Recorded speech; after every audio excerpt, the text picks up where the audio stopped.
Hi guys, good morning. This is Sweet Red from Sweet Red's Bakery. Pardon my attire, but I'm in the comfort of my own spot, so yeah, about that. Anyway, I just wanted to come on this morning and give you a quick video on lining your cake pans so that your cakes won't stick. Yes, that's the trick. So, right here, I have three pans. I have a 6-inch pan, tiny, tiny, tiny, and I also have an 8-inch pan. And you can actually stack them and begin to build tiers with your cake pans. I also have a bundt cake pan here, which gives you the little pretty grooves here. Voila. I also have my handy dandy Baker's Joy spray. This is what I use to spray my pans, coat my pans. So this has an oil and flour base. So that way you're getting away from like putting oil and actual flour in your pan and shaking it around. This will do the trick. Baker's Joy. I also have some Wilton parchment papers here.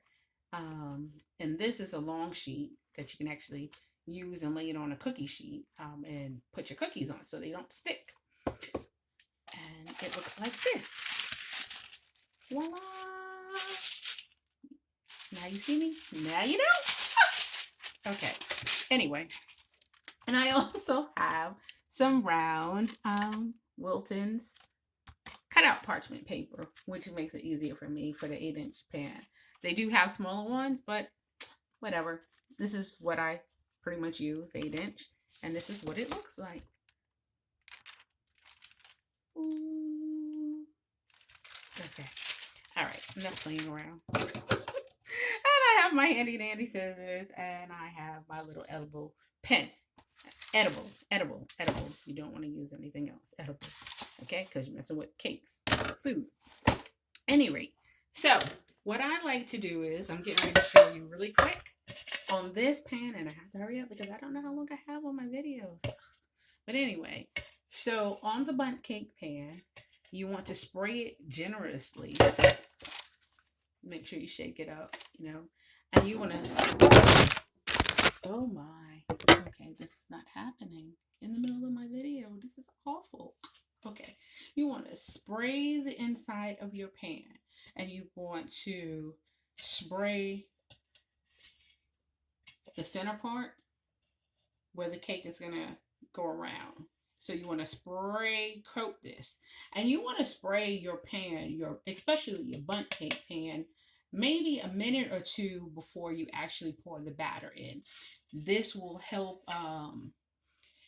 This will give it time to kind of set, but it'll also keep your cake from having the little pockets in, because what happens is the flour and oil or the baking spray will actually settle down at the bottom. So you don't want to let it sit for such a long time because, like I said, the oils will sit down at the bottom and create the little pockets in your cake pan, in your cake. Okay. So, as I said, what you would actually do is, and I'm going to do a little test here so that way you can see it.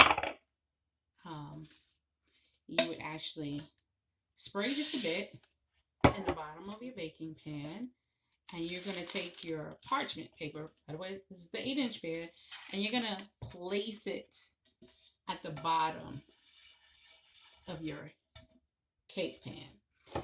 Then what you need to do is actually just spray a light coat on the inside of it.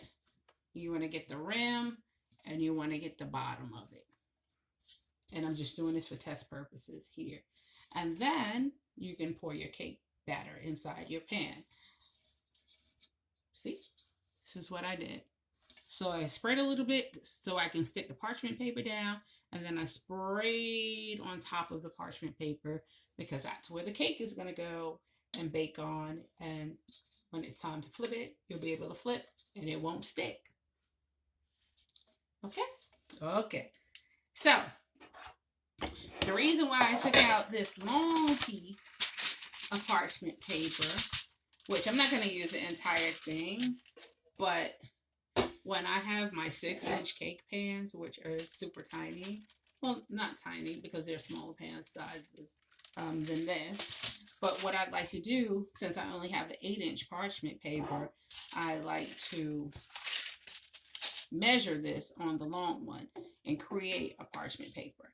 So this is why I have my edible marker pen, because my cake batter is going to be touching this particular parchment paper. So what I do is I take this and I place it on top of here, and I'm going to actually draw a circle around the cake pan. And like I said, I'm sure that there are 6-inch cake parchment papers out there, but I don't have any of those. I just make my own.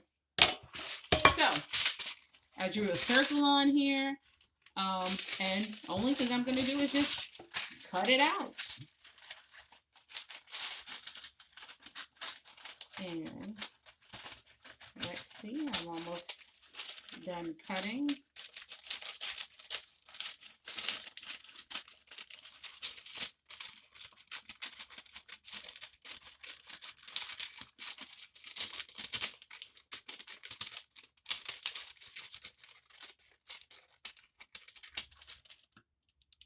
By the way, don't throw your parchment paper out, the rest of it, because you can use it for something else, like another piece of parchment. So now I've created a piece of parchment paper for a 6-inch pan.